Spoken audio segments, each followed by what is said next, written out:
नरसिंह अवतार भाग 5।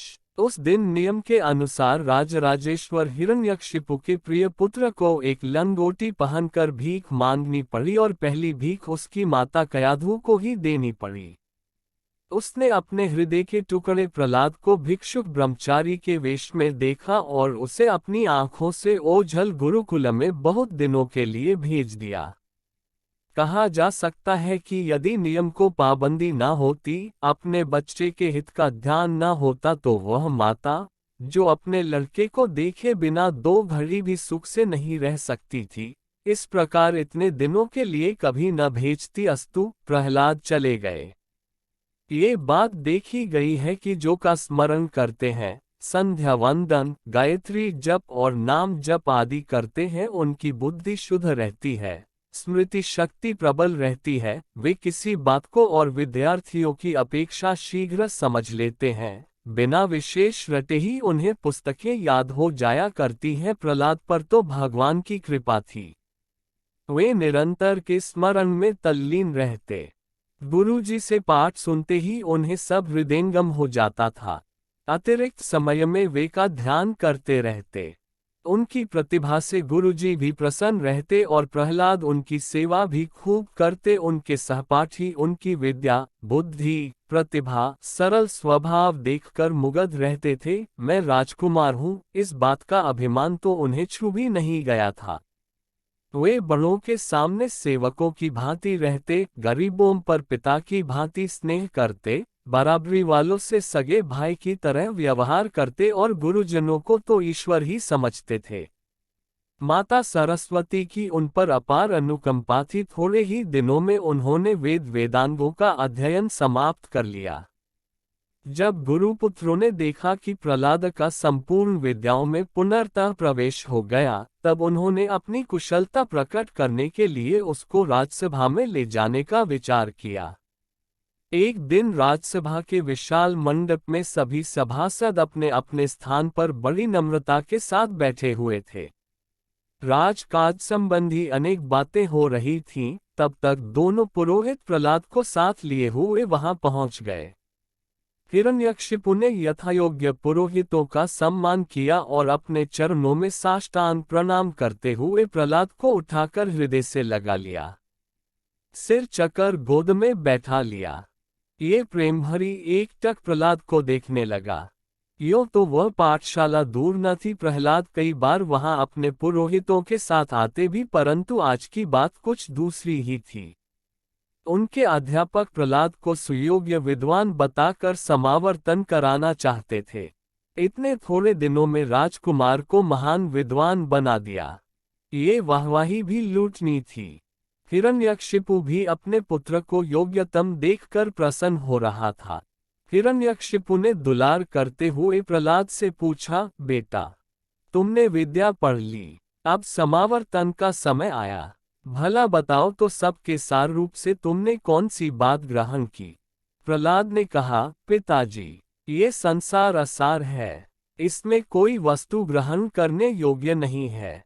इनकी ओर से उदासीन होकर का भजन करना ही सार है।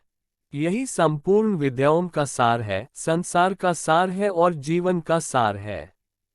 प्रहलाद की यह बात सुनकर हिरण्यकशिपु चौंक गया। उसने उनको अपनी गोद से नीचे उतार दिया, बड़े जोर से डांटा, अरे कुलांगा, तुम्हें ऐसी भोंडी बात किसने सिखाई है? मैं त्रिलोकी का स्वामी हूँ, मेरे अतिरिक्त और कोई ईश्वर नहीं है। क्या इन अध्यापकों ने तुम्हें यही पढ़ाया है? मैं इन्हें अभी दंड देता हूँ। दोनों पुरोहित थर थर कांप रहे थे। प्रहलाद ने कहा, पिताजी, मेरे ईश्वर, आपके ईश्वर और सारे संसार के ईश्वर एकमात्र भगवान विष्णु हैं। वे सर्वत्र रहते हैं, सबकी रक्षा करते हैं। ये बात मैं किसी के सिखाने से नहीं कह रहा हूँ। मेरे अध्यापकों ने यह बात मुझे कभी नहीं सिखाई, सबको सिखाने वाले तो वही भगवान विष्णु हैं। हिरण्यकशिपु क्रोध के मारे जल भून रहा था। तब तक पुरोहितों ने निवेदन किया, राजेंद्र, वास्तव में हमारी असावधानी से ही ऐसा हुआ है। यदि हम ध्यान रखते तो हमारी पाठशाला में ऐसा नहीं हो सकता था। अतः इस बार प्रहलाद को क्षमा किया जाए, हम फिर इन्हें ले जाते हैं। ये बहुत पढ़ गए तो क्या, आखिर तो अभी बालक ही हैं। इन्हें राजनीति का अध्ययन कराया जाएगा। हिरण्यकशिपु ने और सावधानी रखने की आज्ञा देकर इन्हें विदा किया।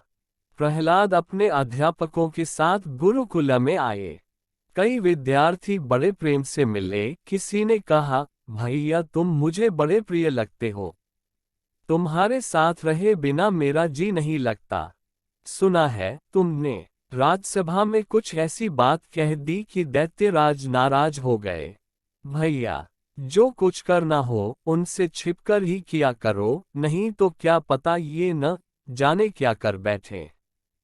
प्रहलाद ने कहा, मेरे भगवान बड़े दयालु हैं, बड़े शक्तिमान हैं, ये सबकी रक्षा करते हैं और अपने भक्त की तो विशेष रूप से रक्षा करते हैं। मुझे किसी का क्या डर है, मैं तो प्रेम से भजन करूंगा। एक बालक ने कहा, भैया तुम्हें देखकर भजन करने की हमारी इच्छा भी होती है, फिर सोचते हैं कि अभी तो सारा जीवन पड़ा हुआ है, खा लें तब भजन करेंगे। प्रहलाद ने कहा, ऐसा सोचना कुछ खेल ठीक नहीं। पता नहीं मृत्यु कब आ जाए, फिर ऐसी बुद्धि रहे न रहे समय किसी के अधीन थोड़े ही है। बचपन में ही भजन करना चाहिए। जब जब गुरुजी वहां से टल जाते तब तब सब विद्यार्थी इकट्ठे होकर भगवत भक्ति की चर्चा करते। धीरे धीरे प्रहलाद के अनुयायियों की संख्या बढ़ने लगी। मुसरूप से सभी भजन करने लगे। एक दो लड़कों ने जाकर गुरुजी से सारा हाल कह सुनाया। उन्हें क्रोध तो बहुत आया, परंतु प्रत्यक्ष रूप से उन्होंने प्रहलाद की भर्त्सना नहीं की। उन्हें एकांत में बुलाकर कहा, प्रहलाद, क्या तुम सचमुच यह अनर्थ कर रहे हो? तुम्हें गुरुजनों की आज्ञा माननी चाहिए, पिता को प्रसन्न रखना चाहिए, कुल धर्म की रीति रिवाज को निभाना चाहिए। ये सब क्या कर रहे हो? क्या हमने जो तुम्हारी शिकायत सुनी है वह झूठ तो नहीं है? प्रहलाद ने कहा, गुरुदेव आपने जो कुछ कहा सब मेरे हित के लिए कहा और वह सब ठीक है। आपने जो कुछ सुना है वह झूठ नहीं है।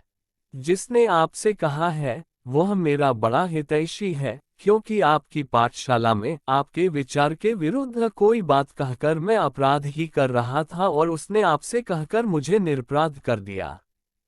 कुल धर्म भी ठीक है, पिता की आज्ञा भी ठीक है और गुरुजनों के उपदेश भी हमारे भले के लिए ही है, परंतु गुरुदेव मेरा मन मेरे हाथ में नहीं है। मैं दूसरी कोई बात सोचना चाहता हूँ तो मेरे सामने एक सांवरा सलोना सुंदर सा बालक आकर बांसुरी बजाने लगता है, नाच नाचकर प्रेमभरी चितवन से मेरी ओर देखता है, इशारे से मुझे अपने पास बुलाता है। मैं उसकी मंद मुस्कान देखकर सब कुछ भूल जाता हूँ, विचलित हो जाता हूँ। गुरुदेव दूसरी बात मुझे सुहाती ही नहीं। कहते कहते प्रहलाद बेसुध हो गए। उनका शरीर पुलकित हो गया, शरीर से आनंद की ज्योति छिटकने लगी। दोनों पुरोहित अवाक हो गए। उन्होंने सोचा कि अब डांट डपट से काम नहीं चल सकता। इसे किसी ऐसे पचड़े में लगाया जाए कि इसका ध्यान ही उधर न जाए।